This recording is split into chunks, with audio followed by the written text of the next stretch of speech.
de presse indi ay proposition ci njàng mi ak njàngale wala sax ñu jéem a dox ay tànk jàmm ci diggante nguur gi ak jàngalekat yi ci wàllu négociation. waaw loolu laa dama ne loolu soo jëlee ñëpp dugal leen ci même sac bi aussi dina am injustice am na ñoo xamante ne ñu ngi ciy wax man mi di wax ak yow ba ñu yokkee courant bi jàpp nañ ma ci kaso bi moom dama manifester courant bi dafa cher ñu jàpp ma dugal ma ci kaso bi donc man kenn mënu ma wax ne du ma wax ci waxu askan mais damay bëgg a rappeler ne pour man dafa am erreur bu ñuy def parfois peut-être dañuy juum.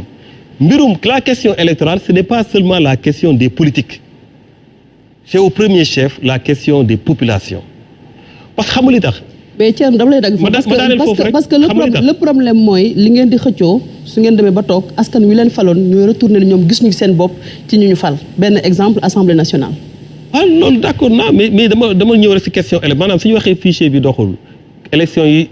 yi transparente dama ne loolu. population yi la njëkk a concerné xam nga li tax mu concerné leen parce que dañu nekk ci réew boo xam ne c'est un pays démocratique benn façon la ñu am pour jëlee nit teg fi nit mooy le vote donc sénégalais boo xamante ne nguur def na ko dara mu muñ jël na yëfam mu muñ waxoon na ko lii defu ko mu muñ leen naan lay xaal mais élection lay xaar mais élection yooyu sénégalais yëpp ñoo war a xeex pour mu transparente ba nga xamante ne soo jëlee sa bulletin dem dugal ko résultat yi mu refléter yow li ngay def moo tax ñi nga xeex pour élection yu transparente d'abord premièrement day indi stabilité ci réew parce que day tax après réew mi mu dal ensuite day montrer la réalité du vote parce que day tax population moo tax ma Sénégal dafa mel ni comme genre c'est l'éternel recommencement. waaw l'éternel recommencement boobu nag voilà éternel recommencement boobu parce que nguur gu fi ñëw après population bi ñoom ñoo la fal ñooy taxawaat ni vraiment. merci éternel recommencement boobu moo tax benn jour dama def sans post Facebook ma ne ñun pour ñun troisième mandat wu Macky Sall c'est derrière nous mënul nekk candidat parce que moom ci boppam moo ko wax clairement ñëpp dégg ko mu ne suñ ko falee 2019 mandat boobu moo ko desee mu jeexal ma ne la principale question léegi mooy nan la ñu def pour après Macky Sall ñu bañ a dundaat lu ñu dundoon ak moom éternel recommencement boobu man loolu laa gëm ne dañ ko war a arrêter définitivement moo tax ñun amuñu xàjj ak seen ci pouvoir ak opposition ci yam lu ñu gis ne loolu jaaduwul dañ koy dénoncer parce que lu feeñ ci sëy nuyoo na ci ngoro ñu tànkam lu ko te réew mi dañoo bëgg a folli ba duñu def attention ci fal moo tax man jàpp naa ne moom bokkutul waaye lii war a taxaw après dañ ci war a sénégalais dañ ci war a liggéey parce que éternel recommencement boobu lan lay indi mooy bombe sociale boobu ma la wax léegi mooy ñu war a liggéeyuñu ñu war a jànguñu ñu war a fajuñu mu am mécontentement social ba nga xamante ne suba su fi dara amee ci réew mi kenn du ci mucc moo tax on a besoin ay leaders yoo xamante ne dañuy sàmm seen kàddu dañuy taxawu askan bi te loolu éternel recommencement boobu justement loolu mooy xeex boo xamante ne moom la ñëpp war a xeex tey. d'accord opération de sécurisation yi am Ziguinchor nan nga ko gisee ci jamono joo xamante ne dañ ko tàmbale rek ñu gis retour des braquages. mais loolu laa waroon commencer sax parce que 4 avril la. tout à fait. Souhaiter bonne fête aux Sénégalais bien que suñu indépendance des na lu bëri. mais souhaiter aussi bonne fête à l'armée parce que c'est la fête de l'armée. D'y apporter un soutien total et sans réserve à l'armée sénégalaise total et sans réserve parce que tey pour man ñi nekk foofu nekkatuñ sax ay rebelles ay bandits lañu parce que rébellion dafa am ci lu muy tegu soo ne man damaa bëgg indépendance day fekk sax ñi ngi ko bëggal ñu bëgg ko mais yow non seulement li ngay laaj tegoo ko fenn yaa ngi rey ay nit mais ñi ngi ko bëgguñu ko parce que tey soo demee Casamance waa Casamance waxuñu indépendance waa Casamance ñu ngi ne siiw seen richesse yi ñu am seen opportunité yi ñu am ñu liggéey ko man ñaata yoon laay dem Casamance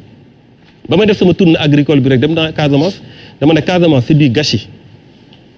parce que lu ñu fa mënoon def ci ay investissement ay bandi taxaw ne loolu du fi amee soo commencé defar tali ñu ñëw attaqué soo commencé def li ñëw attaqué te lépp ça tourne autour ci trafic bois trafic yamba jël dugal sa poche di xañ ay population loo xamante ne ay ati at nga xañ leen ko ce n'est pas normal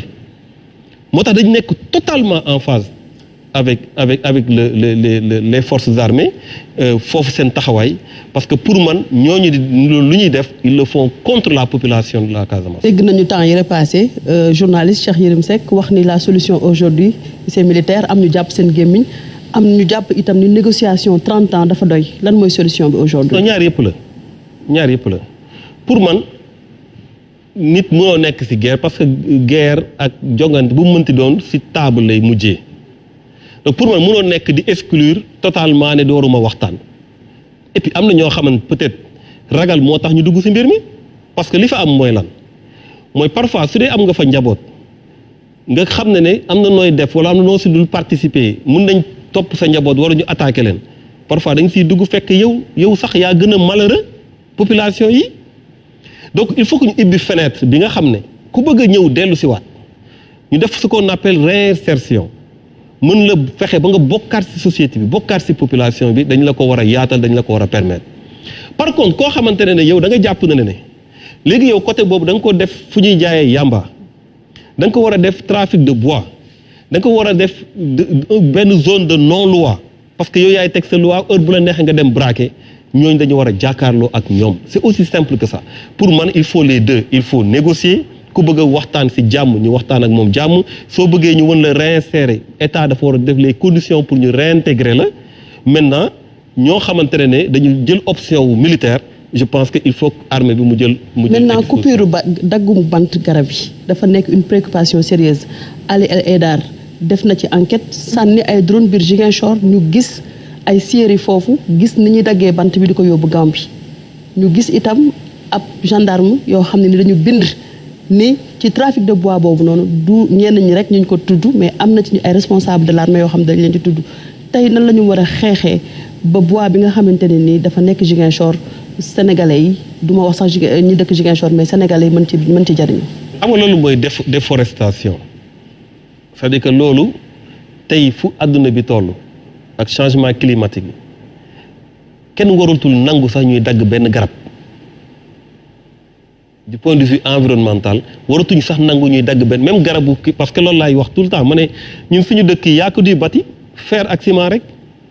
mais c'est extraordinaire soo tii mooy Dakar di soo lu dul fer ak ciment amul paysage amul garab amul dara daanaka mais loolu lu doy waar la maintenant dafa mel ni ñun xamuñu importance su végétation xamuñu importance su garab moo tax d'ailleurs on a trop laissé faire en Casamance. ba mbir mi mu am ay imbrication dafa am ñu ci dugal seen loxo ba mbir mi lëcc mais jàpp naa ne un gouvernement qui se respecte lu mel noonu daf ci war a jug nu mu gën a gaaw je pense que lii ñuy def nii ci la bokk man dama leen ciy féliciter encourager leen ci parce que pour man il faut arrêter ce trafic là parce que sinon dina am déforestation au niveau de la Casamance te ça doit être un travail boo xam ne même du point de vue diplomatique am na travail liggéey bu ñu